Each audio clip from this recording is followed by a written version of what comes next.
What makes a movie is the editing.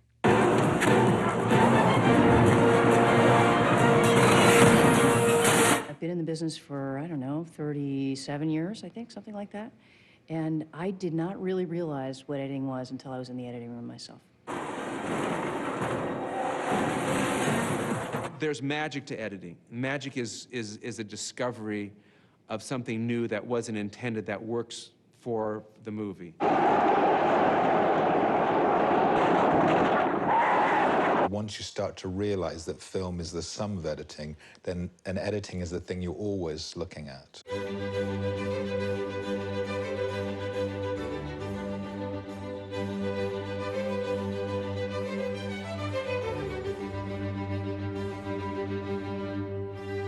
Showtime, folks. I think great editing skill will protect a director from suicide.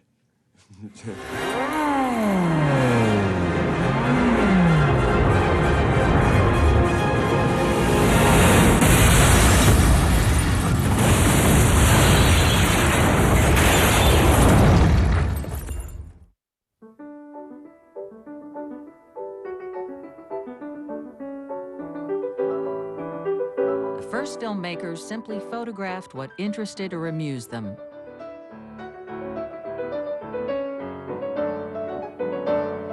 They held a shot until they got bored, or the film ran out. The fathers of cinema, Edison in the United States and the Lumiere brothers in France, were very pessimistic about the future of cinema. There was probably a worldwide interest in seeing these images move, but once you'd seen somebody playing a joke with a hose, why pay money to see something that you can see for real out in the street? In fact, Auguste Lumiere went as far as to say that cinema was an invention without a future. But Edwin Porter, one of Thomas Edison's employees, proved him wrong. Porter discovered that cutting separate shots together could create a story. Edwin S. Porter really was the one with the Life of the American Fireman, I think, that started intercutting and creating an emotional impact in the audience by intercutting two shots that are not related to each other. One scene is going on at one place, basically the firemen rushing to a fire with their horse-drawn wagons, and the other scene is the fire, miles away. You intercut the two, and you understand psychologically and emotionally that these people's lives are in danger, and these people are coming to rescue them, and you're rooting all of a sudden for that to happen, and you're hoping they save the people. I often think about what it must have been like to be there to create the art form as it was happening, and say, why don't we try this? That doesn't make any sense. I mean, we do it in the editing room now. We cut to something and say, well, that doesn't work. Well, imagine what they must have said in 1904. The Great Train Robbery was Porter's next film. That's when you really begin to see the possibilities. And I'm not saying this because I'm an editor, but the invention of editing is the thing that allowed film to take off. It's the equivalent of the invention of flight. Both human-powered flight and motion picture editing were invented in the same year, and they have similar kinds of effects. The invention of editing gave birth to a new art and a new language. A language that can transport us in the blink of an eye from the vastness of the desert to the mysteries of the human face. A cut can bridge millions of years, connecting the prehistoric past to an imaginary future. Editing can slow down time or speed it up. the timing of a cut can startle audiences. I'm cleaning out a crooked laundry, see? Little do Or I know amuse it, but them. there's a dope fiend with a long knife trailing after me. I'm in great danger.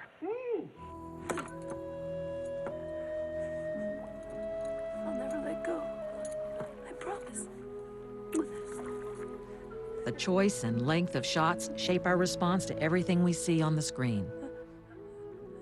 And editing is why people like movies, because in the end, wouldn't we like to edit our own lives? I think we would.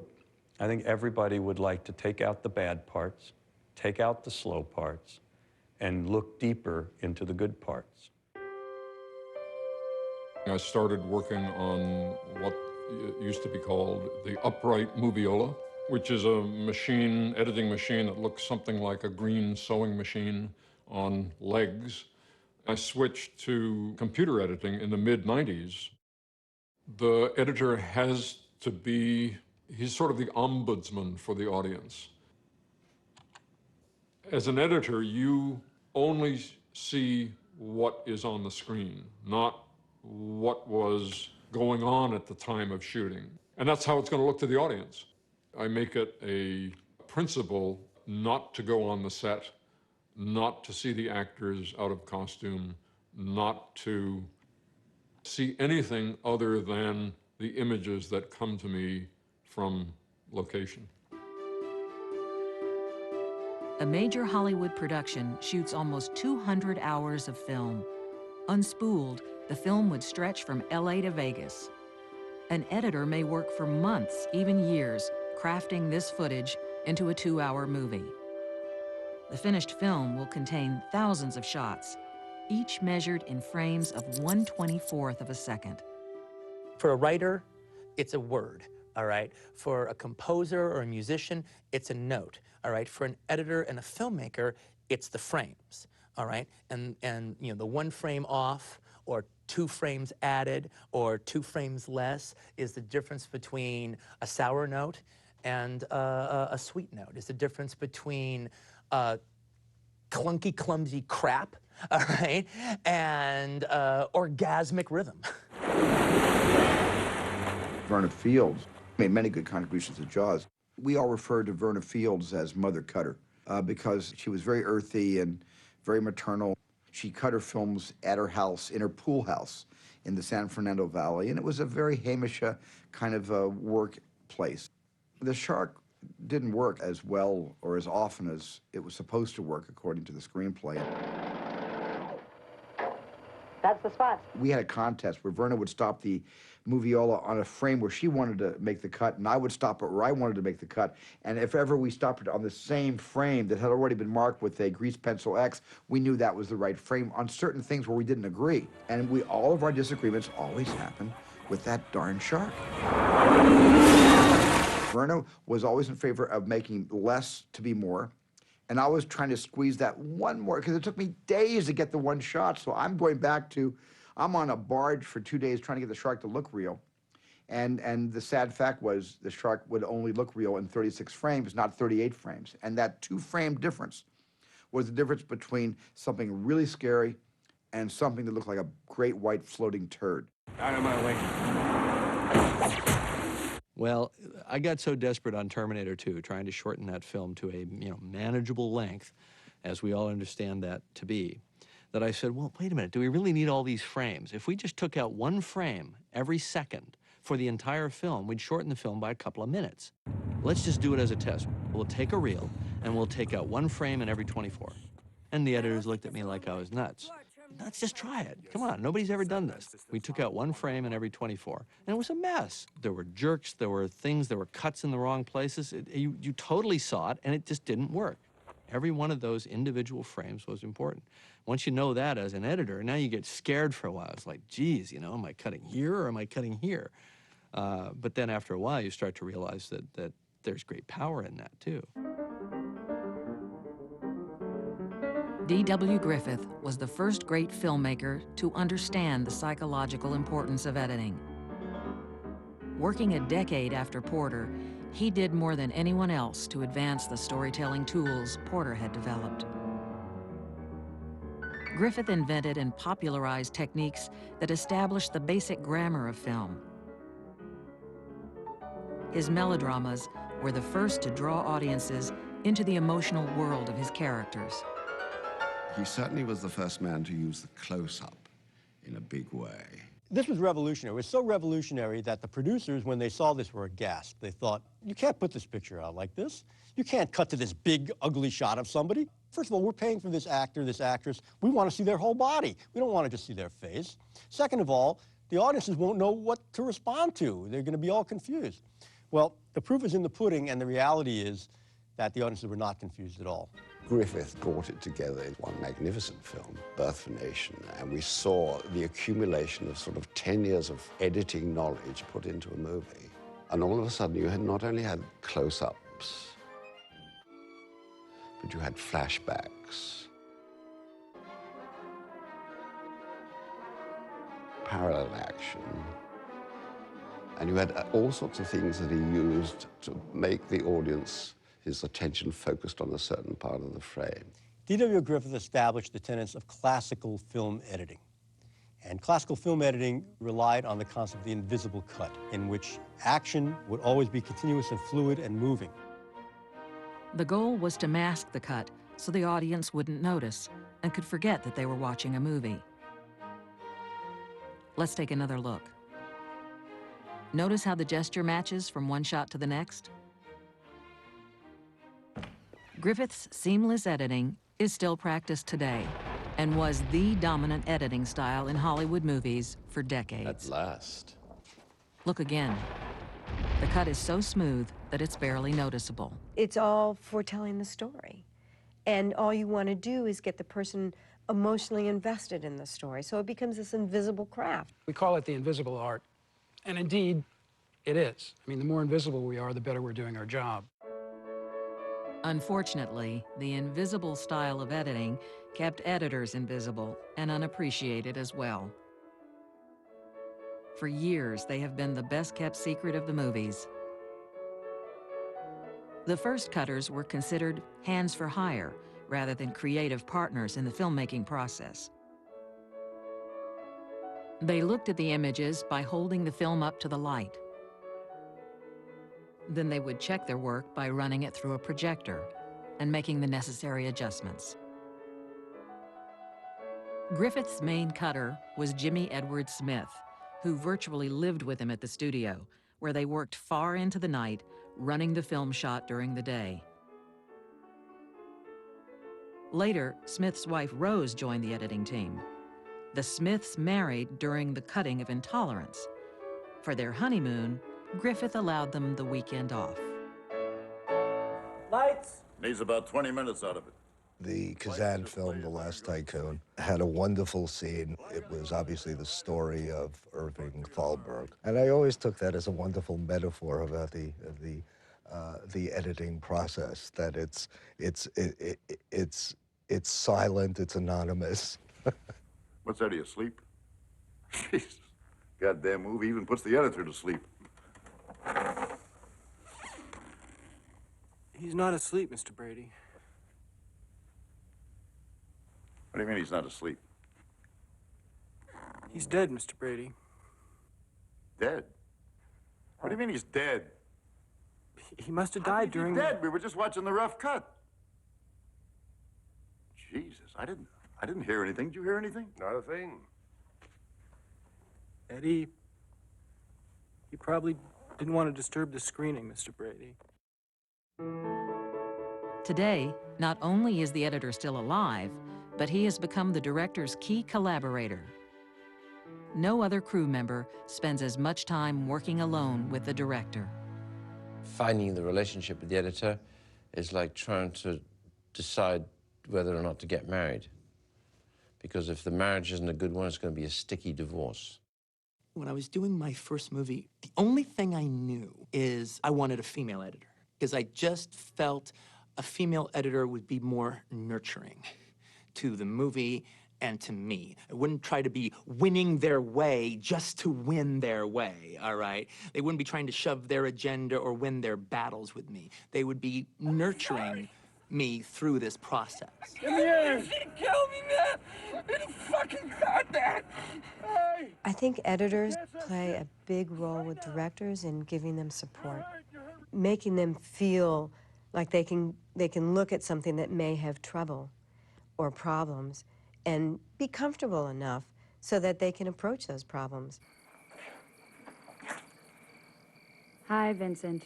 I'm getting dressed. In the beginning, he really doesn't guide me, and then I put together what I think he wants, and pretty much we've worked together so long I can judge what he would want. The fuck is this place? This is Jack Rabbit Slim's. An Elvis man should love it. Come on, man, let's go get a steak. You can get a steak here, Daddy-O. Don't be a... Oh, after you, kitty cat. Initially, I had it like really long. It was like a date in real time, all right?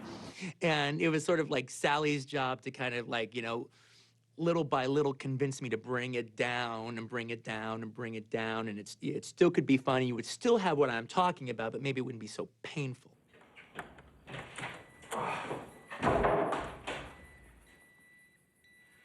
He did want it to feel very much like a date, and it was very long at first, and we just had to kind of live with it for a while.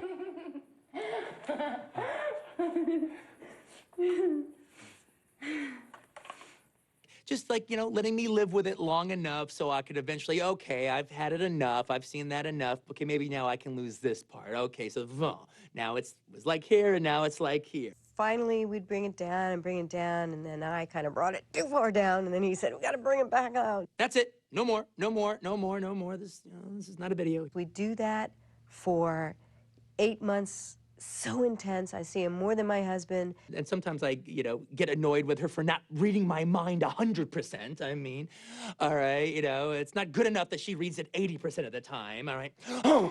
We work very intensely together, and it's kind of amazing that we still like each other. If I was with my husband that long, I don't think I'd like him that much.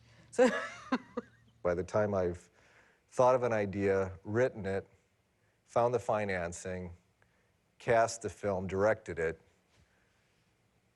I get to the cutting room and it's like I've washed up on shore. Because I'm so happy to be there, because then I think, now we can start making the film. It's so hard to be a director, and it's hard on the set. By the time they come into the cutting room the first week, they're usually half the people they were when they started out. You know, they're shells of the people they were. And at least in my cutting room, I try to make it very easygoing and try to heal them back into shape so that they can get to work on the movie. When Matthew Broderick is busted from having thrown the election in election, he enters the principal's office and sees all the people gathered there who know he's guilty. Mr. McAllister, I hope you can help us clear something up. He wanted to cut it like the end sequence of The Good and the Bad and the Ugly, with holding on the faces for a really long time with this swelling music.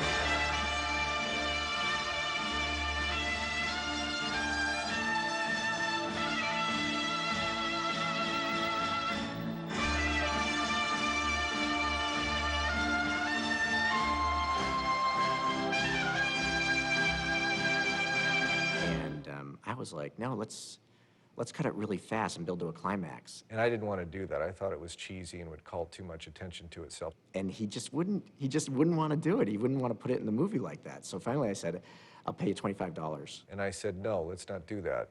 I go, okay, 50. And I said, no. He's like, no. And I said, 75.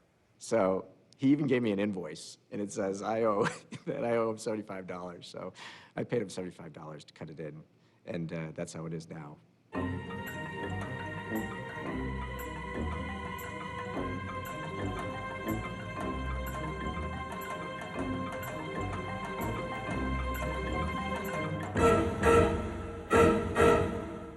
I think successful editors are really sly politicians.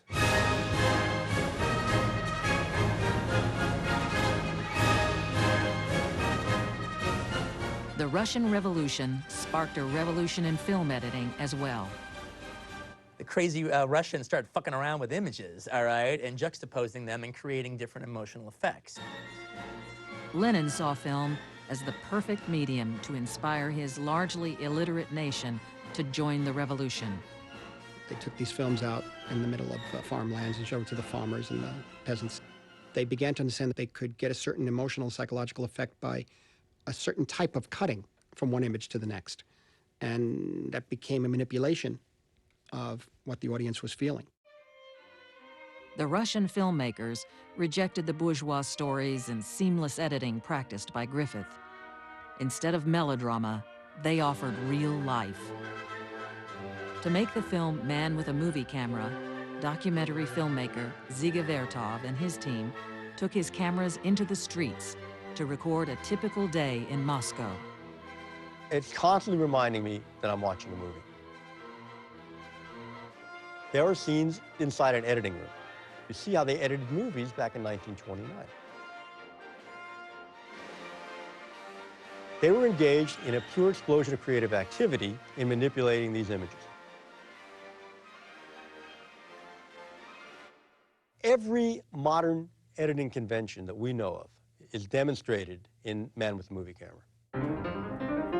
The film celebrated not just the revolution, but the role of the cameraman and the editor in helping to create it. Vertov and his wife, Elizaveta, cut their documentaries and newsreels in dark basements with rats scuttling underfoot. But in this film, he made the editor as important as any other worker in the revolution. The theoretician Lev Kuleshov also experimented with film editing. In his most famous study, he took a shot of a Russian actor and intercut it with 3 different objects: a bowl of hot soup, a distraught woman draped across her husband's coffin, and a little girl playing with a teddy bear. When audiences saw the film, they raved about the actor's performance. How hungrily he looked at the soup. How sorrowfully he gazed at the woman. And how tenderly he watched the little girl. But actually, it was the same expression each time. Now, this demonstrates the power of juxtaposition, the power of montage, by taking one shot and another shot to give it a third meaning. And the third meaning is an effect, an emotion that's much greater than the sum total of the 2 parts that put it together in the first place. And this is the basis of all editing, by the way. One of Kuleshov's contemporaries, Sergei Eisenstein, combined these experiments with Marxist ideology to create films of revolutionary fervor. He saw editing like history, as a clash of images and ideas. The meaning of the film was not in the shots themselves, but in their collision. When 2 elements are in conflict, he argued, their collision sparks a new meaning of higher order. Where Griffith tried to hide his cuts, Eisenstein reveled in them. He wanted the audience to feel the frame, to know that this is a movie, not life. Eisenstein is the first real director. He killed himself in his staging, and he killed himself with his camera work and everything, but it was all at the service of the scissors. Every little single solitary bit of it. I got a movie projector when I was like 11, and one of the first movies I got was Battleship Potemkin. I just ran that Odessa step sequence over and over again. I couldn't believe what I was seeing. One of the things that makes it incredible is the editing, the incredible juxtaposition of images. What the Russians did was a response to what Griffith had done. Classical editing, and now Eisensteinian montage, then you can take that further. The American cinema has absorbed all of that stuff from the Russians, and now it's in our films.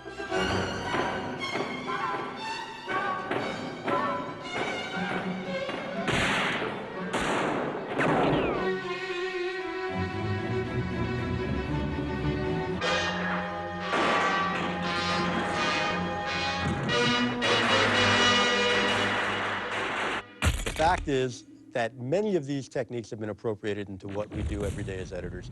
right here in Hollywood, California, making action pictures. Because we are also trying to get a response from the audience. We are also trying to get them to rise out of their seats, rise out of their complacency, but not necessarily for revolutionary purposes, but just to really have a great time in the movies. Editing techniques the Soviets used to convert their population to communism now drive Hollywood's action blockbusters. Where's the shot? What shot? Who got the shot? Which shot is that? The money shot! Bus driver's head, the brains on the window shot, the viscera on the visor shot. Davis, we thought we'd show it to you like this, you know, without all the... Put it back! Don't show me anything. You don't need it, but you're not even giving it a chance. How's the rearview mirror gag supposed to work without it? Am I the only one here who respects the writing? You've got suspense and you've got action, and I've found a good combination in the two Terminator films was to have a suspenseful build-up to an action release. In Terminator 2, you have a slow, tense build-up of these characters moving around, closing in on the young John Connor, and then he sees the Terminator for the first time, and it's all in slow motion. And I like to use the slow motion in the build-up, where it has this kind of protracted, dreamlike or nightmarish quality, and then there's a cathartic break, and then it kicks into gear. Get down.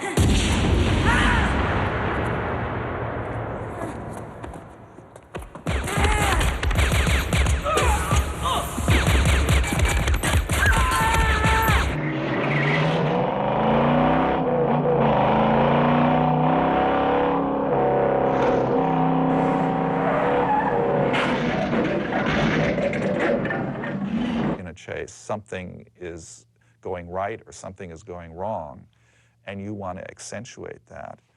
Rhythm is one of the ways you do that. You also want to create peaks and valleys in terms of rhythm. Chases are a wonderful thing to work on as an editor. I wouldn't want to do them as a steady diet, but every now and then it's great fun. My favorite chase that I've ever worked on, actually, was the canal chase, as we called it, in Terminator 2. Our ancestors were survivors, therefore we're here. And so there's something plugged into our reptilian hindbrain that makes us relate to the idea of being pursued and getting away. So we get to go through these kind of cathartic simulator runs when we watch a movie, and we get to experience that heart-pounding fear of being chased. It's a natural form of excitement. Editing can hone that, sharpen that. The tempo of the cuts, the variety of shots that are used, the changing image sizes of characters, reactions, eyes, all these things are in the palette. By manipulation and juxtaposition, you can increase the excitement. This is the first thing in that I'm standing up, which allows me a considerable amount of freedom of movement, and it also means that I'm sprung, I guess is the only word for it. And frequently when I'm looking at the cut, I will stand here with my hand on the controls, almost like a gunslinger, and trying to hit the point of the cut with my knees bent. And somehow this is important for me because it allows me to internalize the rhythms, the visual rhythms of what's happening. At this point, we've started with a blank slate. So the question is, what are we going to start with? That looks like a good possibility. It establishes things. So there's Anthony saying action, and they start to come forward. We could begin it anywhere in here, but see, there now somebody falls right here, and that's good. Falling is good. We will edit this shot into the timeline. And there it is. In the end, there will be probably 5,000 shots in the film, and all of them have to be ultimately be the right shot in the right place for the right length of time.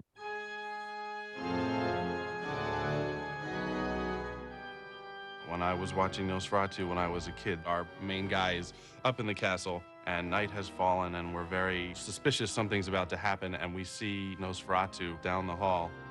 That section is what scared me the most, and In terms of editing, it caught my attention because of this. We saw this vampire with pointy teeth and scary eyes very far away down a hallway. And then we cut to our guy, and he's very scared. And we cut back, he's 6 feet away from us. He's just on the other side of the door. And every time I saw it, I was very, very scared. And I remember waiting for that moment of being surprised. When people come into a theater, they're already keenly aware of their own fears. It's like, let's gather around the campfire and listen to the shaman talk. The screen being the fire. We'll sit in a circle, we'll be in the darkness, we'll be in a dreamlike state, we'll be connected to strangers in a way that we're normally not in the rest of our culture, and we'll feel things in unison. Well, the opening sequence of Scream is almost a film in itself. It is kind of whacking the audience upside the head in 15 minutes, where you introduce a character, develop her, endear her to the audience, and then kill her unexpectedly. That's a matter of yourself and your editor sitting there and thinking, what is that audience, that phantom audience that you're imagining in your mind thinking? It's all judgment calls. It's all about rhythm. It's all about getting that part of it right so that there's no moment where they feel quite easy, no moment where they feel they can know exactly what's coming next.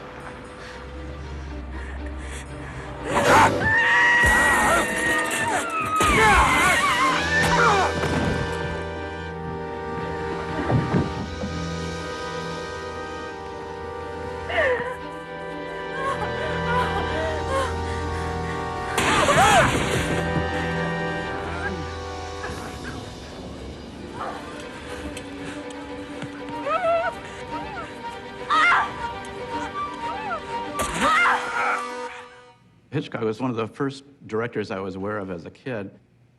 When Psycho came out, it caused a buzz in the neighborhood among the parents. And I remember my mother saying, oh, it's this horrible old man, he makes these horrible movies. I just said, really?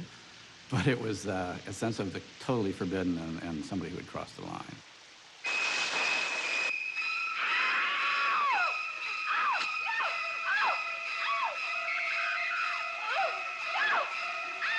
So later when I saw his films, it was a kind of delight of seeing this kind of savage wit, if you will, that beneath in Hitchcock's case, especially the very urbane, sophisticated, civilized veneer was this kind of feral, quick animal that knew exactly where the jugular was and kind of delighted in the taste of the blood.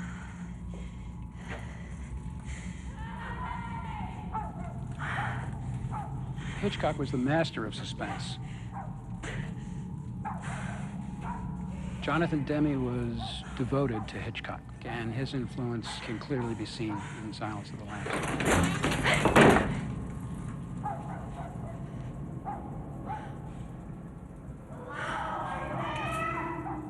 Suspense is really an expression of fear. We can build that in our storytelling by withholding information. Frankly, it's a manipulation, but in using that manipulation, it also empowers the story. Not knowing where we're going to go next is the thing that human beings hate the most. We would all like to know where we're going, if it's going to be all right.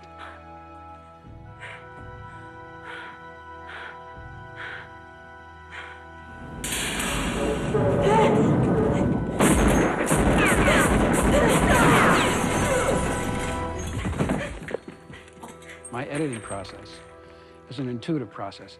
It's what feels truthful, it's what feels strong, and it's what works. And, you hear this from a lot of editors. I mean, Dee Dee Allen always used to say to me, I cut with my gut, and she's right.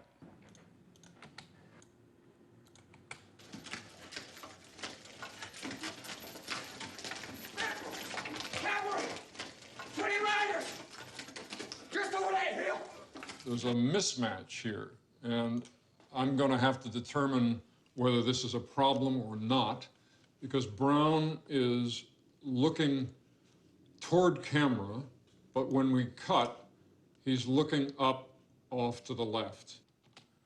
We can have Jeremy come in and cut so that Jeremy's head is masking Brown's head, so that the mismatch is not seen. And now I'm going to mark this frame And I'm going to get rid of this area, which is 3 frames. And now I'm going to look at it in context and see how it looks. Good.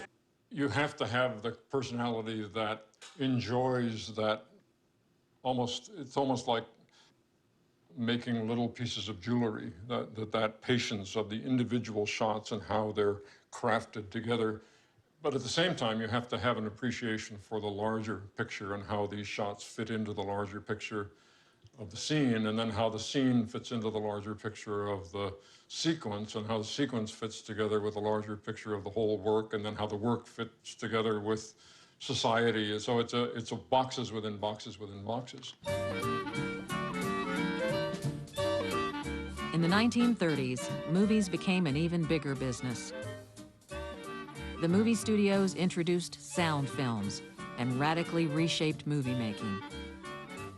Hollywood retooled itself on the model of the factory assembly line. The studios cranked out movies with almost the same speed that Henry Ford mass-produced cars. I don't want it good, Jack Warner declared. I want it Tuesday. You now needed an industrial system to make this all work. In the first 20, 25, 30 years of cinema, large numbers of editors were women. It was considered to be a woman's job because it was something like knitting, it was something like tapestry, sewing, that you took these pieces of fabric, which is what film are, and you put them together. It was when sound came in that the men began to infiltrate the ranks of the editors, because sound was somehow electrical. It was technical. It was no longer knitting. There is the soundtrack, which might be several tracks, and the image. And without the happy marriage of those two, you're not using every bit of potential that you possibly can in editing a movie. The scene in Horse Whisperer where Sam Neill and Kristen Scott Thomas there's an argument results because she is going to leave. The intent of the scene was to show that the marriage was foundering. And it was dialogue basically overlapping as they were speaking, so they were both mic'd. To make it even more dramatic, I even took out more air and made the overlaps more intense. I could do that because I had separate tracks to work with. Are you a psychiatrist? He says it takes time. Well, I don't care what he says. I cannot sit here and pretend everything's going to be all right. I am we not have to pretending. Do something. I am trusting in we people who are know more about losing, this than we do. We are losing her. In effect, by taking out all of the air in that particular dialogue scene, it did have kind of a suffocating effect because there was no respite. There was no air there. You couldn't take it. You couldn't draw a breath, and it became that much more intense because of it. To me, sound is very important. I create a sound template that is both with sound effects and temporary music that evokes certain feeling. I've worked with Per Hallberg as a sound designer and with Ridley Scott. For example, in Black Hawk Down, the incursion of the Black Hawks entering into Mogadishu. It was almost like a ballet, a science fiction ballet. People landing on a different planet.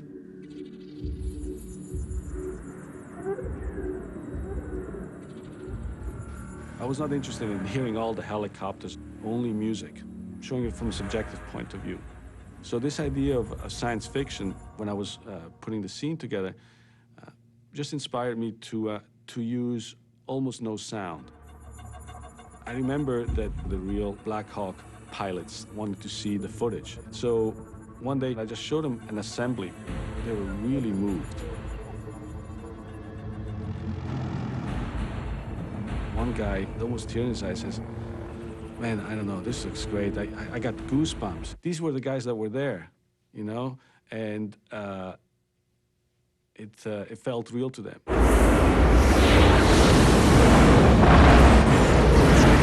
There was a scene in Dante's Peak where Pierce Brosnan has to walk back through a long tunnel to his truck, and the tunnel is about to collapse.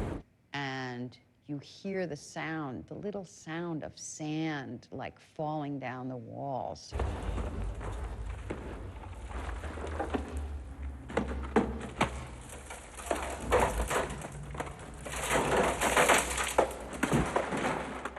So at one point, the music editor asked me for the scene, and she proceeded to put music on it.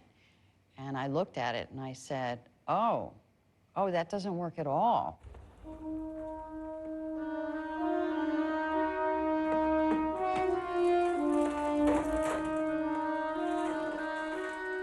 Because suddenly I'm hearing music and I'm not hearing all that stuff, that tiny little sand thing that makes me scared. If you were in a really dangerous situation, your ears would be so open and hearing every little tiny, tiny sound. If it just has music smooshed over it, you know, it takes away that sense of listening with all your might. I mean, if I were the character, I'd say, turn that off, I can't hear. The advent of sound expanded the editor's role in Hollywood. During the 30s and 40s, directors rarely came into the cutting room. The editing was controlled by the studios and their supervising editors. One of the most powerful was Margaret Booth, supervising editor at MGM for 30 years. Mastering the transition to sound, she caught the attention of legendary producer Irving Thalberg, who was the first to call cutters film editors, starting with Booth herself. She oversaw all the production and had a say in almost everyone. But Maggie was probably the toughest and most feared woman at MGM. I mean, people would shudder when they hear that she was on the phone or she'd bust into the editing room, or you'd get a call, come down to room F, which is her room. You think, oh God, what have I done now? Margaret would tell the editors, it's your responsibility for the pace of the movie, it's your responsibility to get the best performances out of your actors. It's your responsibility to make it as good as you can. Margaret Booth, she used to say, if I feel there's a cut at a certain spot, whether it matches or not, cut. And you cut, he says, for the emotion. And if you will get away with so much by doing that. And I would hear her really yell at different editors who would say, oh, it doesn't match. She said, I don't care, you know, cut. Booth, like other great studio editors of the era, helped create many of the stars of the golden age of Hollywood.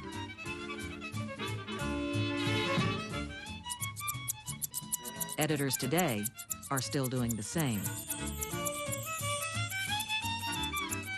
We totally control the performance of an actor in the cutting room, actually.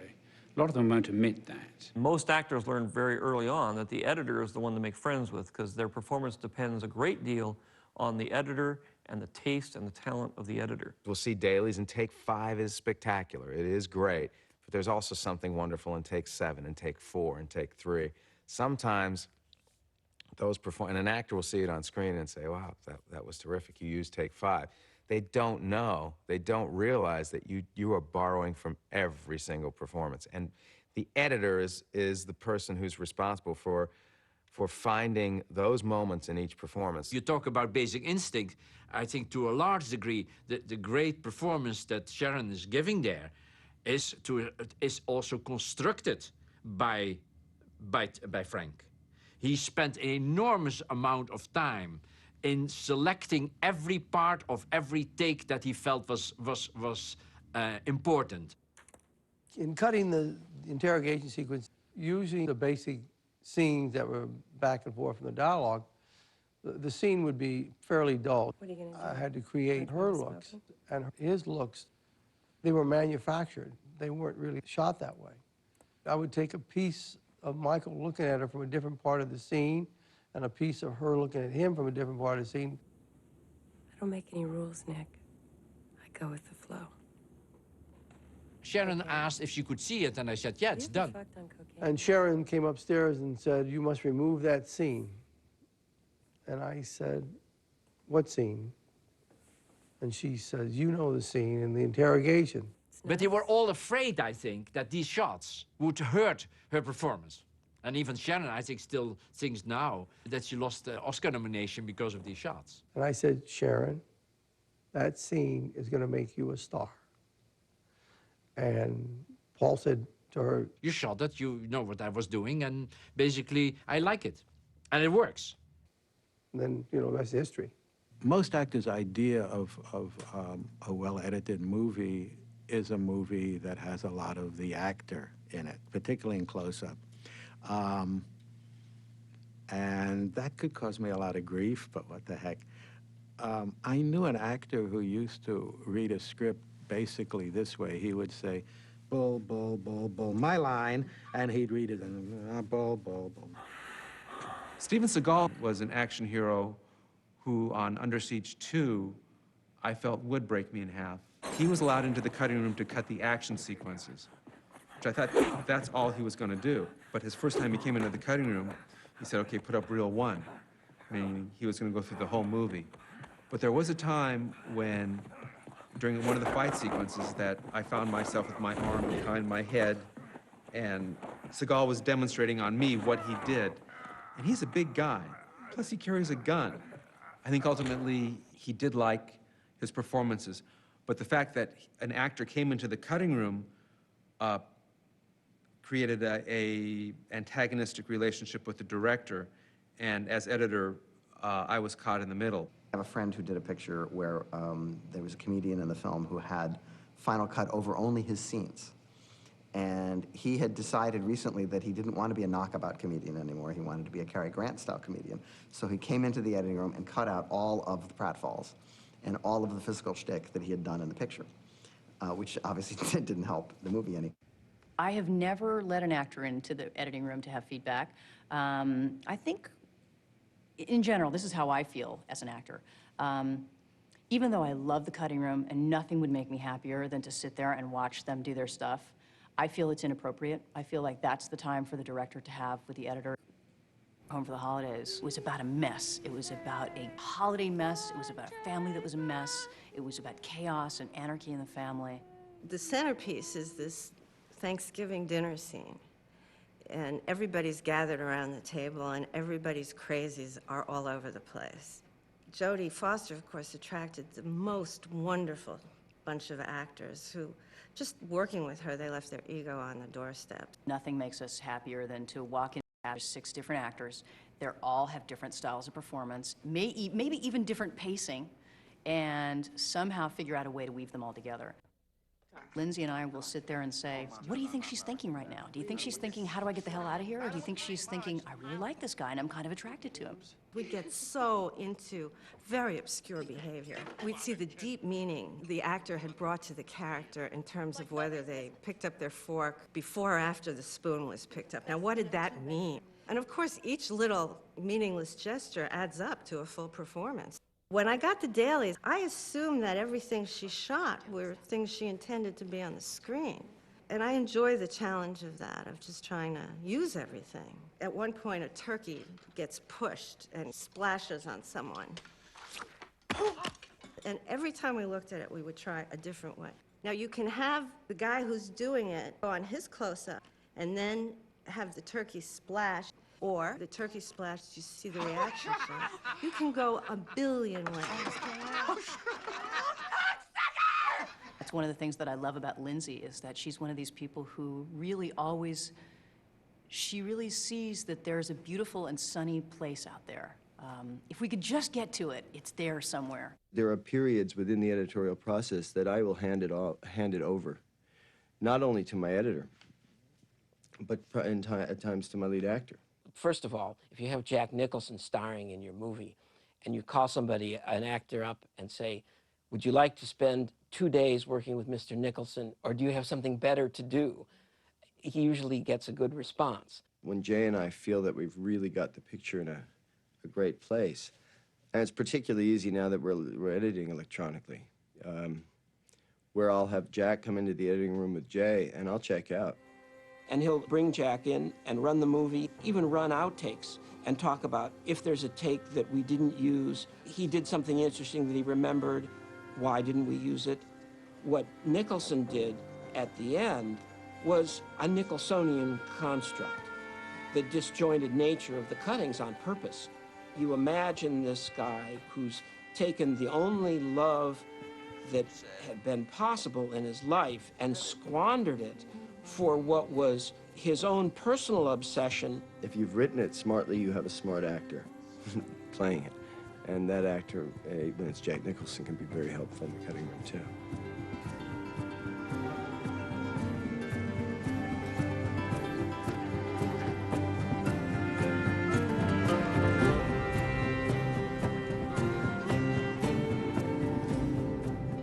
find that with the actors, in most of the pictures I made, we kind of nail it on the set, usually. And invariably, looking at rushes, I'll tell Thelma that's the take, and then she'll feel a certain thing for some other takes, and we line it up that way. Because we grew up in the cinema verite period of documentary filmmaking, it was a marked influence on how we work. And for example, I found it extremely helpful when Marty's doing heavy improvisational films like Raging Bull or Goodfellas, that my years of trying to carve a story out of a mass of documentary footage helped me wade through miles of improvisation and begin to find a way to shape it. Of course, in a film like Raging Bull, De Niro and Joe Pesci were remarkable to watch, kicking off each other. I wanted to have a very open, honest approach to the imagery and the story in the scenes that were not in the ring in Raging Bull, and that came a lot from a kind of wiping away of all technique that I had thought about before and going back to sort of an impact that I'd had when I was about 5 or 6 years old, having seen Italian neorealist films on TV, Paisa and Open City and Bicycle Thief. Oh, you're supposed to be a manager. You're supposed to know what you're doing. I did just what I wanted to do. That's what I'm worried about. You did You want a title shot? What are you talking? Do you want a title What shot? What am I in? What am I in, a circus over here? I asked him, he's got more sense about this. What are you You've doing? been killing yourself for 3 years now, right? There's nobody left for you to fight. Everybody's afraid to fight you. Okay, along comes this kid, Gennaro. He don't know any better. He's a young kid, up and coming, and fight anybody. Good, you fight him. Bust his hole. Tear him apart, right? What are you worried about? What's the biggest thing you got to worry about? I'm worried about the weight. You worried about the weight? What are we arguing about for? I just said the weight. And that was one of the hardest things I've ever had to do because I only had one camera on the actor at all times, so I didn't have the response, the immediate response of the actor. So it meant that I had to put it together like a jigsaw puzzle. It was a lot of fun, but it took a long time. Ultimately, what I think I need her to watch for me is the emotional impact of the picture, is keeping track emotionally of the characters. This is the key for me. I always find the editor has more objectivity than the director, because the editor wasn't on the set. The editor didn't cast the movie. The editor didn't do the storyboards. The editor didn't inundate him or herself with a year and a half of pre-production. So the editor is the most, has the most objective eye in that creative environment.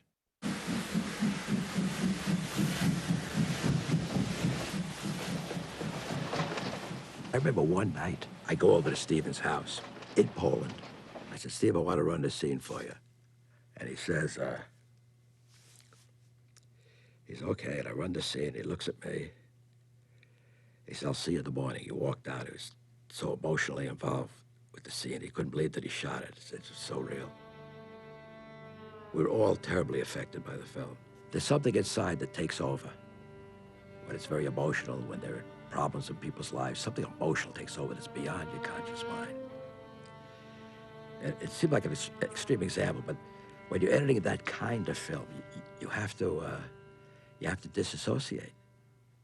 You have to see each thing as a scene, and you build the scene and do the best you can with each scene. And then when it melds together, that's when you get the full force. I think the scene in Schindler's List really illustrates the importance of emotion through film editing. It's the scene where they have a drink together, the first drink they've shared, because Stern has refused to drink with Schindler until this moment. There is just a pacing that is so emotional for me, so profoundly, deeply felt. Some day, this is all going to end, you know. I was going to say we'll have a drink then.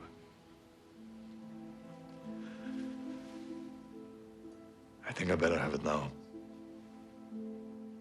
Mike Kahn's choices of how long to let the characters look at each other and study each other and think about how they're feeling, that was all done in the editing room. It wasn't in the script, and it wasn't on the floor the day I shot it. That whole emotional kind of meeting of the minds between those two great men happened in the editing room. In dialogue scenes, I like people looking at each other. I like eyes to meet. So they're getting into each other and you're connecting. For me, I'm always having problems cutting long scenes where people talk to each other, because you've got an unlimited amount of choices and opportunities when you just have two talking heads. The scene can go many, many different ways. The drama can become comedy. Pathos can become tragedy. It can become, you know, kind of like, you know, a grilling session or a deposition if you cut it really fast, or it can be very leisurely and introspective if you used a lot of thought and a lot of the breaths and air and the pauses, not just the words. And that's where, you know, a great film editor really can help a director. Another way of looking at film editing is that it's a dance of eyes. Philip Seymour Hoffman's eye is looking, so that's a good thing. Now let's cut to a close-up of Hoffman looking, and the close-up of Hoffman is here. We've never seen this angle before, so the brain has to figure out what it's looking at and maybe why it's looking at it. And to the degree that you hold shots a certain length, you allow a certain train of thoughts to happen. When you cut a shot off, you've also cut off the thinking about that shot. Now, we want to cut to what he sees, because that's how we're going to understand what he's thinking about. Now, there you see him thinking, and then his eye goes down. So let's rerun that at speed. Flinch, point of view, thinking, other co-conspirator. Let's do it now. What? Let's go. Oh, something's up. Let's don't do it. Let's, and we go. There's something about film, because of its sensory completeness, the fact that it is sound and image in this powerful fusion, that gets at something very deep within us. Filmmakers realized that sound and image didn't just stimulate emotions, they could also influence beliefs. During World War II, the U.S. government enlisted Hollywood's best. Editors and directors brought with them the same techniques they had used in fiction films to stir audiences across America.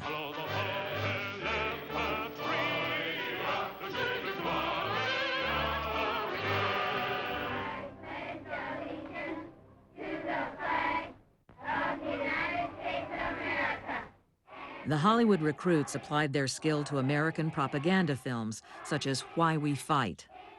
Both German and American political leaders recognized how powerfully sound and picture can manipulate audiences.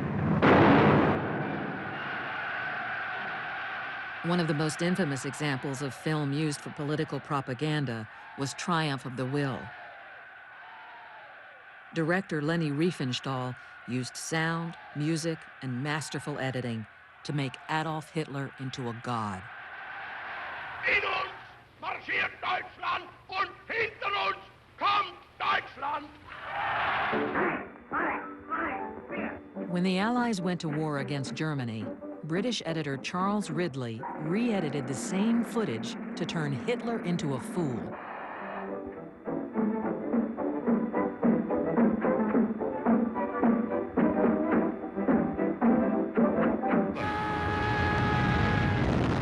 Whether used for propaganda or entertainment, these techniques showed how powerfully editing could shape hearts and minds. I had seen the German propaganda in Holland when we were occupied. The methodology of the whole thing is, of course, to show only one side of reality. Young people from all over the globe are joining up to fight for the future. I'm doing my part. I'm doing my part. I'm doing my part. I'm doing my part, too. Starship Troopers is, style-wise, as a movie, has been influenced consciously by Why We Fight in the Second World War, Triumph of the Will. I used the Leni Riefenstahl touch just to tell the audience this group of people is not aware of the fact that they are used by the government to give their lives for goals that are only interesting to the government. Fresh meat for the grinder, eh? So how'd your kids do? I'm gonna be a pilot. Good for you. We need all the pilots we can get. So I think the theme of the movie is, come on, it's great, let's go to war and die. What about you, son? Infantry, sir. Good for you. Mobile infantry made me the man I am today. In editing, you can do the same trick. It's all trying to sell us something. Manipulation that's done by editing, manipulation done by the glamorous photography, and by a certain kind of music that makes you think that you are going to heaven or whatever. The manipulation of the elements within a film is a very powerful thing. It's almost a sacred thing in a way, because you're creating effects, you're creating responses in the audience. Editing is manipulation. We're manipulating reality as the audience sees it, because you want the audience to respond in a certain way, whether it's a laugh, or a sigh, or a fright. Everything's manipulated. And some people say, well, this director, he's manipulated the audience. Well, that's so naive, because that's all we do is manipulate. After World War II, Hollywood continued to make movies in the same way it had before the war. Although editors were now unionized, they were viewed for the most part as highly skilled mechanics. There was a man named Owen Marks. He edited The Petrified Forest, Casablanca, Treasure of Sierra Madre, East of Eden, and his films are immortal, and the man is completely unknown. And it's sort of symbolic of the way editors have been ignored in the literature about Hollywood. Editors worked on cutter's row and were expected to conform to the established rules of editing. If we were to think about the films that were being made, there was a certain film language that was very, very distinct. Certain kinds of coverage, long shot, two shot, single, single. There was almost a formulaic way of presenting films. This film language was very strict. And in editorial terms, there were rules that one felt could not be broken. A master shot had to come first, and then if you had an over-shoulder, you went to the over-shoulder, and you never went to the close-up till you'd done the whole dance coming from far to close. For instance, if you were going to have a transition from one place to the next, it would be done with a dissolve.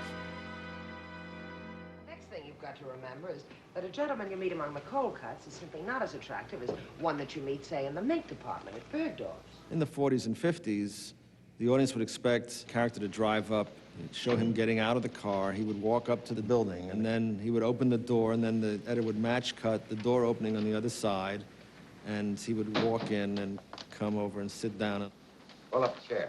Thanks. It just seemed to me absolutely stupid that you had to show somebody coming down the stairs and all the way across the road and up the other side. I mean, you knew that they were coming from here and they were going to there. Why couldn't you just cut directly?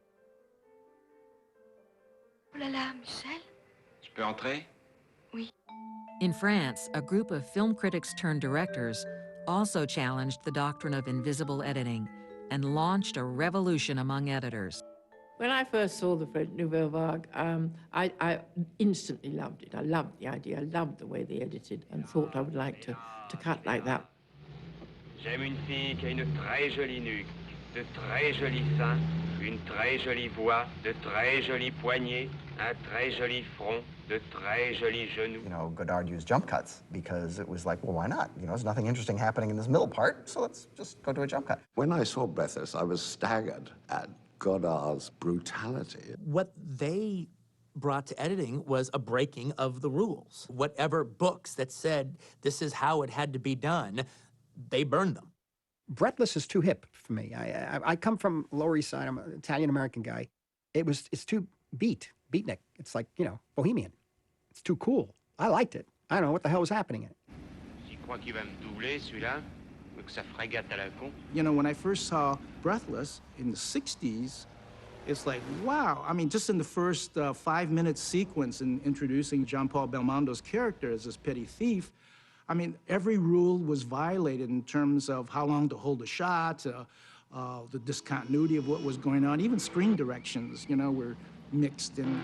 And I thought, like, either this guy doesn't know what he's doing, or he's so confident that he has the grammar of film down that he's trying to show us a new way to use the material he has to tell the story. There were some films that really changed our perception of what filmmaking was, and certainly it affected what editing was. I mean, I think one of those seminal films is certainly something like Bonnie and Clyde. Some people say I broke those rules first. I certainly did not. I mean, the Russians broke those rules, and the Germans broke those rules. This was nothing new, but it was new for Hollywood. Several editors have had big impacts on me, have influenced my thinking. Dee Allen certainly is one who has taught me that. Don't be afraid to take a chance on doing something that doesn't seem like it's going to work. When Beatty and Faye Dunaway get to know each other, they're standing on the street corner, and she says, "I don't believe you robbed banks." And he said, "Yes, I do. Look at my gun." And he pulls it out and holds it to her on the street corner. And that could easily have been done with the tilt down to the gun, the pan over to her hands fidgeting with a Coke bottle, up to her face. But it was done in her eyes look from him down, gun, back to him. It keeps you on edge. There's the excitement, there's the danger, there's the eroticism in not being able to fully get every moment because you're cutting it off and you are not allowing the moment to come to fruition. Bonnie and Clyde was much more violent than anything we'd done because basically the Americans like violence much more than we do. Well, it was shot in so many wonderful ways because this is the scene that Arthur intended to be cut in this fashion. The fact that it was so beautifully executed right from the very first cut. Jerry Greenberg was my assistant, and on the last scene, I left Jerry alone with that scene, and he did all the primary editing on that. All I did was tighten it later.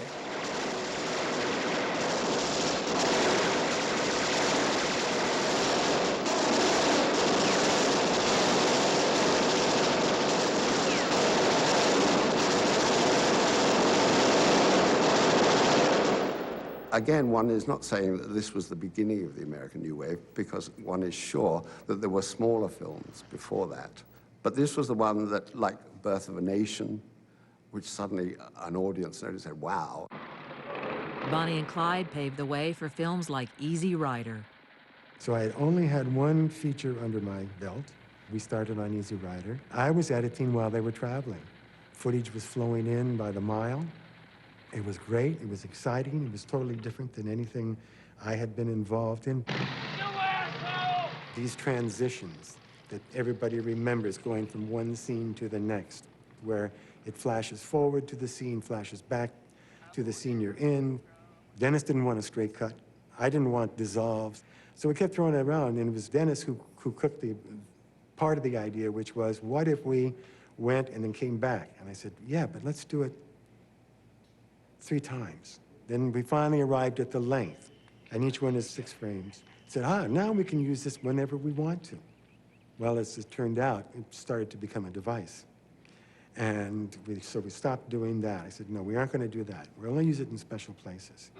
Without giving anything away, everybody was stoned when they were shooting. I learned soon on that I could not be stoned and edit. While it was going on, I thought it was grand. Then I look at it when I was straight, and I say, this is awful. I got to throw it out and start all over. This film has become an icon. I'm grateful that I had something to do with it, because I had grown up in the 30s, 40s, and 50s with movies as they were then. And finally, we're going to run it for Columbia with Leo Jaffe, chairman of the board. It ended. There was this long pause. Leo finally stands up, and then he says, I don't know what the fuck this picture means, but I know we're going to make a fuck of a lot of money. One of the things you have to develop as an editor is a very strong intuition about where is their attention. And under most ordinary circumstances, you're carrying that attention around without doing violence to it. It's like a cup that you're full of liquid that you're carrying, and I don't want to spill anything. And as a result, people feel the invisibility of what you're doing. I often forget that what he actually does is assemble the film in a technical way, because most of our discussion is about well, why is it that we're not caring as much about this character now as we were 2 scenes ago? Why have we lost the thread of that character's development? Why does it feel like the end decelerates when, in fact, the cutting rhythm is faster? But a lot of what a director does is what the immune system of the organism does, which is to say, yes, that's good. I will allow this to come into the body. Or, no, that's a different blood type. I don't want that to come in. Walter's theories. Every day, Walter shares a theory with me. So they're going up, trying to get away from him before he catches them. Then the cavalry come around the corner. And Veazey, the Philip Seymour Hoffman character, realizes that his only chance now is to yell, and maybe the Northerners will shoot the home guard.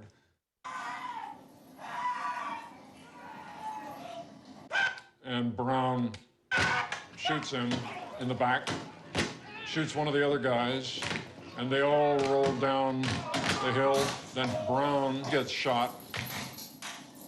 And the last image is of Inman, our hero, in this pile of bodies. We don't know whether he's dead or what.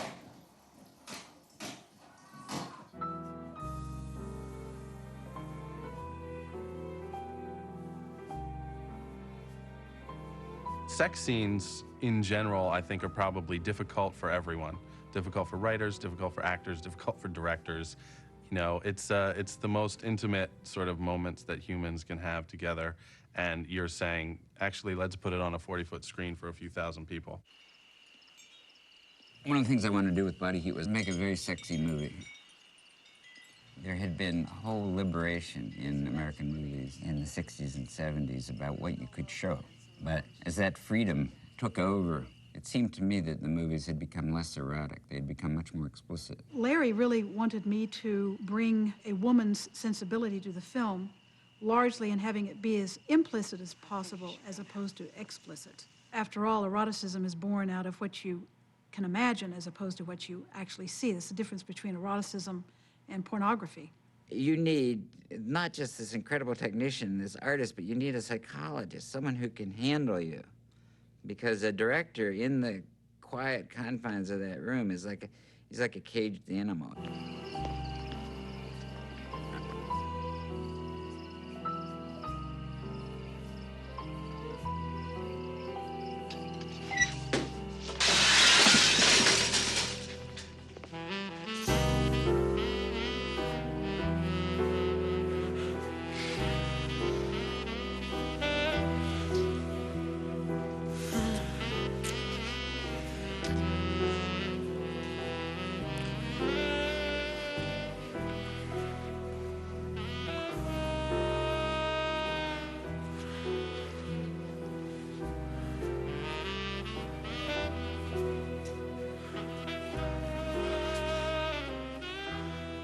In that particular scene, we had more footage that was more explicit, and there was just simply an editorial choice not to show it. The erotic landscape in films, the sexual landscape, is often the hardest to do because everybody has an opinion and everybody has a point of view about what's sexy and what's erotic. And it's an odd place to go to as a filmmaker, partly because it's been trespassed into so many times by so many other movies. I think it's very erotic when you don't see that much. It was an interesting problem with Out of Sight. The way it was written was just one scene in the bar. So I cut the scene where they meet and he sits down and talks to her and they start flirting. And then the scene in the bedroom was only shot silently because it was going to have the dialogue from the first scene laid over it anyway, so it didn't work as a scene. Then we got the idea, Steven Soderbergh and I, sort of between us really, to start intercutting. We just tried one or two things and then it started to gel.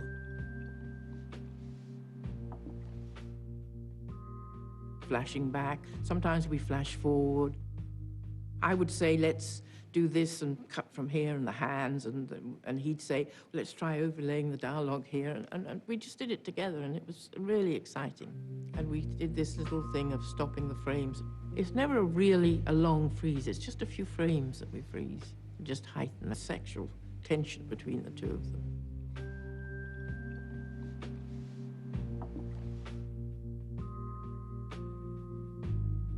It tells a story. It's very emotional. It's very sexual, I think, without really showing much. Some other films I've done have shown more. You went to see her? To warn her about Chino. So she did help you? I don't think we should get into that. You know, when they're undressing separately, and we've got odd dialogue over the undressing, nothing to do with what they're actually doing. Yeah, I think that it's really good and very, very good storytelling.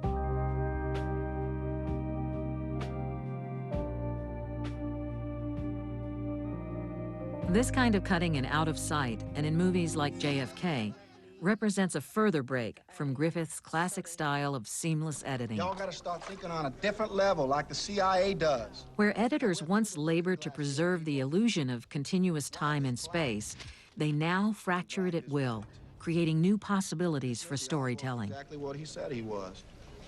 A patsy. Oliver Stone is a very wonderful director for an editor because he gives the editor free rein. He says to the editor, play jazz. Just go free form.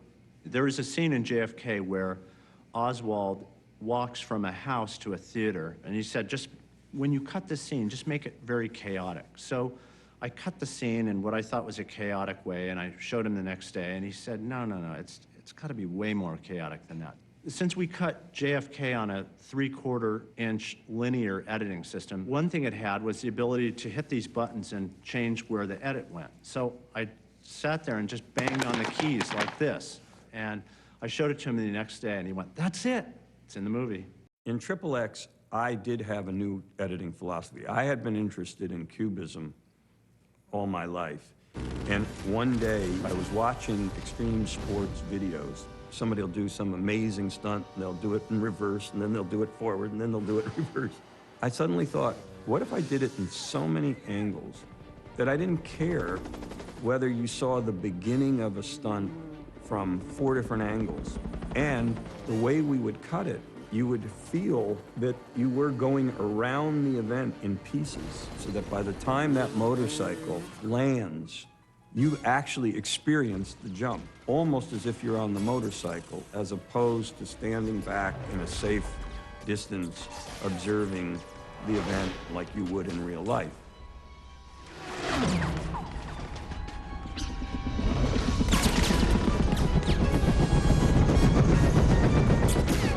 This is not real life.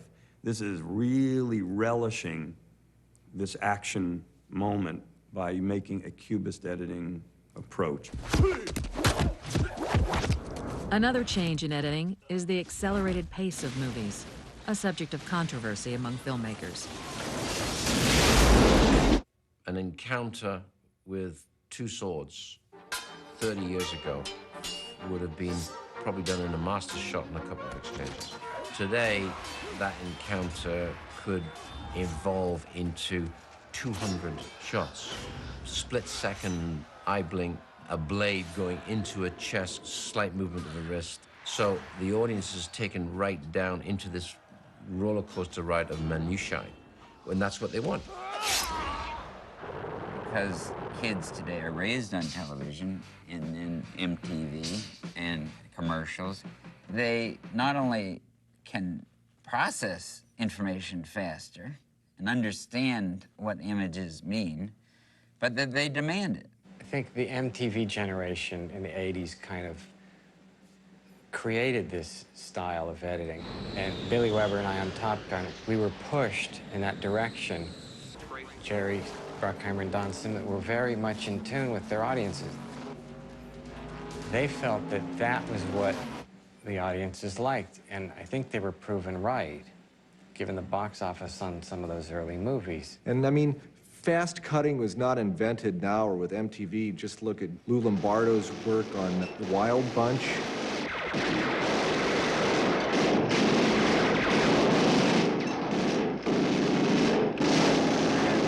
Sometimes a cutting style is effective inside of a movie to shake you up and rattle your soul, but consistently to have that style pounding away at you like a metronome on high speed for 2.5 hours is a little bit, at least for me, maybe I'm just getting old, but it's a little bit debilitating.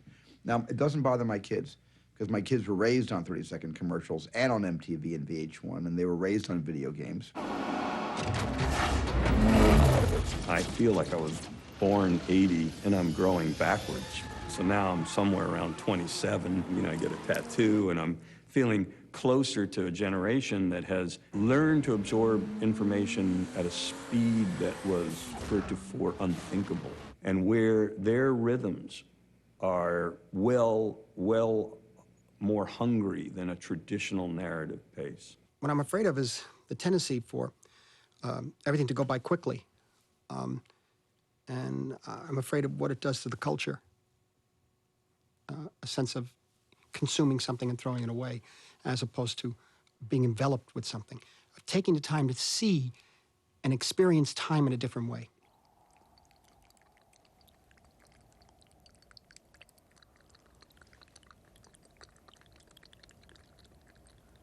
First, one understands that he causes much of his own suffering needlessly.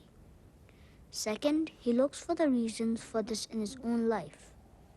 To look is to have confidence in one's own ability to end the suffering.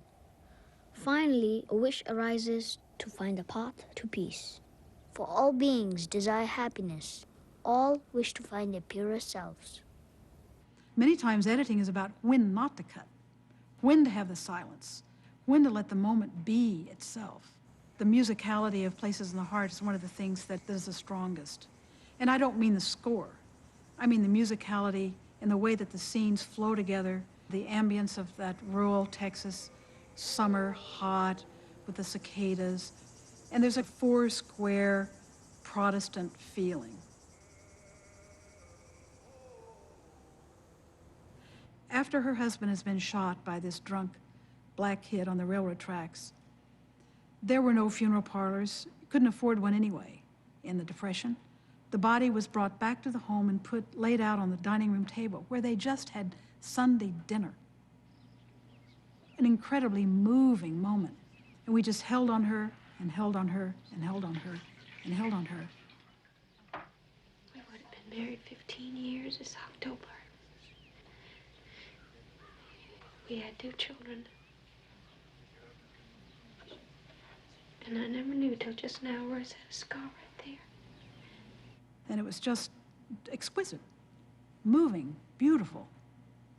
If we had cut it, it would have destroyed everything. Editing is like poetry. It has to do with rhythms. It has to do with visual, it's visual poetry. The digital revolution has further enhanced the poetic powers of the editor. George Lucas, who began his career as an editor, is one of the pioneers of this new technology. All art is technology. That's the very nature of it. The artist is always bumping against that technology. And the advent of, whether it's a new color of blue, whether it's a proscenium arch, whatever it is, it changes the way we work in that art form. With computer technology, editors now can make changes within the frame, adding or removing elements from the original image. This increases the editor's control, but also multiplies the number of decisions to be made.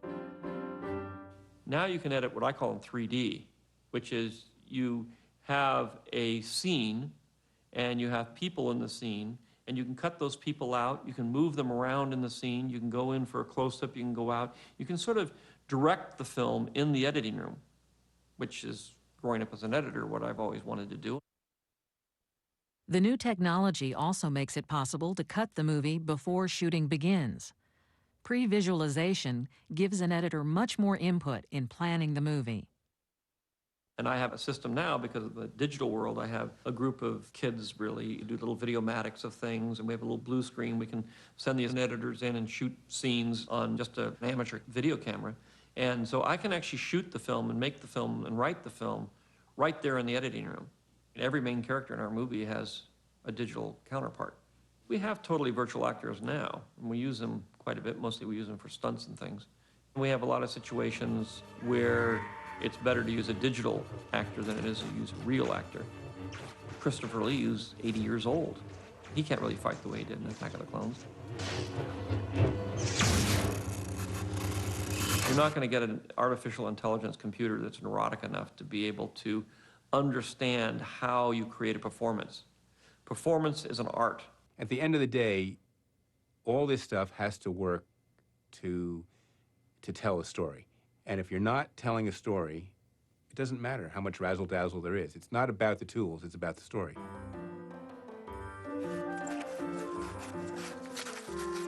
In many ways, we're the last storyteller. The movie has been written by the writer, and then it's directed, and then it comes to the last storytelling, which is in the editing process.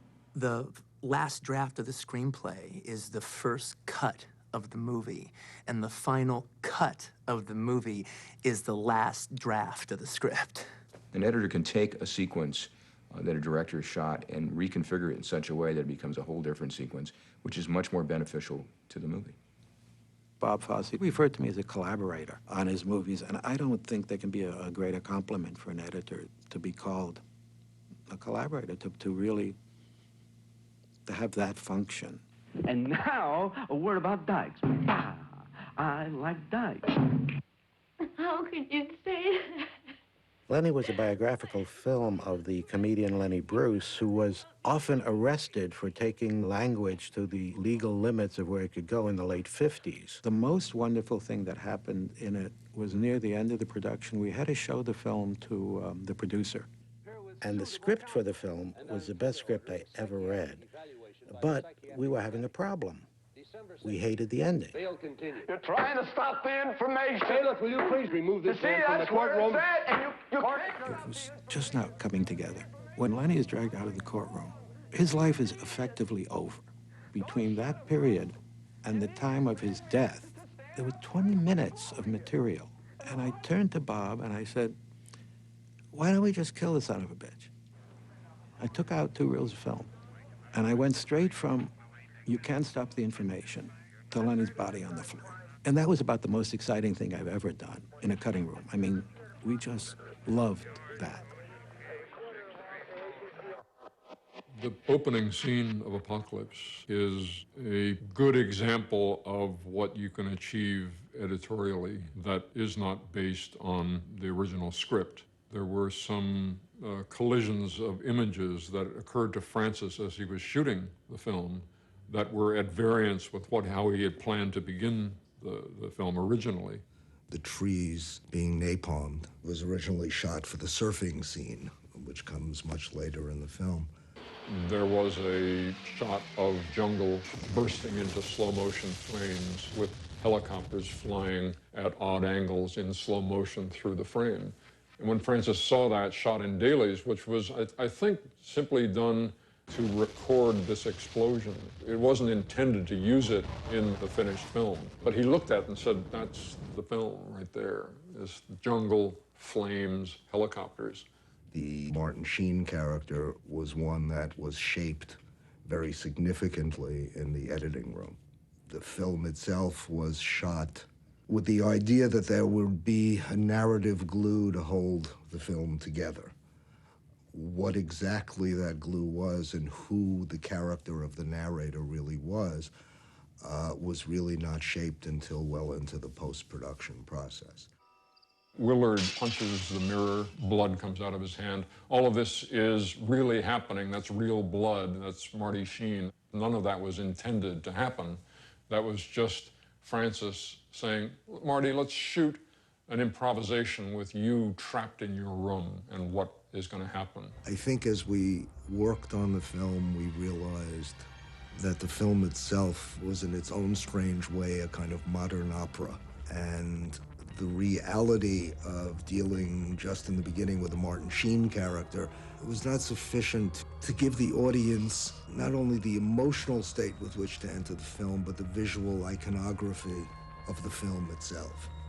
Going through the dailies of the film, I collected a number of images of the Cambodian heads, burning images from the end, and worked them in through a series of multi-level dissolves. with the burning napalm and the helicopters flying through, and then images of Willard's room and Willard asleep, and he's trapped in this nightmare. You have been hearing helicopter sounds, and now you see this ceiling fan, and what you're hearing is the whap, whap, whap, whap, whap sound of a helicopter. Is that coming from his dream? Is it a reality? Is somehow that sound coming from the fan? I remember when I was assembling those images, almost jumping away from the editing machine when I put that sound with that image, because it seemed to me that that fan was making that sound, even though I knew it was impossible. And if it was convincing me who was doing it, it surely would convince others. Now they begin to coalesce, and they turn into a real helicopter coming from a fan. No.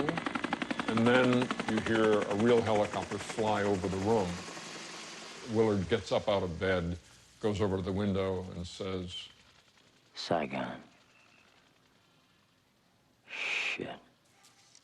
All of that, the narration and the helicopter flying over and the napalm jungle, is concocted into something that is a powerful beginning to a film, not only powerful in and of itself, but powerful in the way that it sets the stage for the journey that this particular film is going to take. Obviously, great directors give you great material to work with, but the ultimate film that you see is the edited version, and it's the editor is greatly responsible for that. I find my work absolutely fascinating and absorbing. I sat down to work, and 30 years went by without my noticing it. It's true. When I go into the editing room in the morning, I edit. My assistant has to remind me it's lunchtime. Or Steven has to come in and say, hey, Mike, why don't you stop for a while or something? Because time goes by like that. You're building a whole other world. You're building a whole construct. There's a joy on one level in that it's very much like putting a puzzle together. I have thousands and thousands of pieces, and how do I tell the story? And this goes before that, no, that doesn't. Or actually, I only need half of that. The job is not unlike the Talmudic scholar who goes and sits and argues about the book over and over again, always coming up with new answers that are just more subtly refined than the last answer. To sit in a theater at a preview and to hear an audience laugh at that moment when you expect to laugh and it comes back at you, or to hear an audience shuffling and crying because it's so sad and you expect that moment to really happen that way, that's so marvelous. It tells you what power we have. I believe in people's being able to learn, because otherwise, what's the point? We're all gonna, be past one of these days. And how are we gonna take this fantastic thing called film and motion pictures and storytelling unless we pass it on and teach people how to do it? In the centuries since Edwin Porter introduced editing, editors have emerged from their dimly lit back rooms. Once anonymous men and women, they have gradually become principal collaborators in the filmmaking process. The best-kept secret in the movies, the editor, is finally out. The Oscar goes to...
Thank you.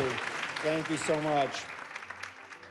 You know, Stephen gave me my, my first editorial advice. I don't know if you remember this or not, Stephen, but Stephen produced I Want to Hold Your Hand, my first movie, so talked to him about a lot of things, but when it came to editing, he said, hey, Bob, real easy.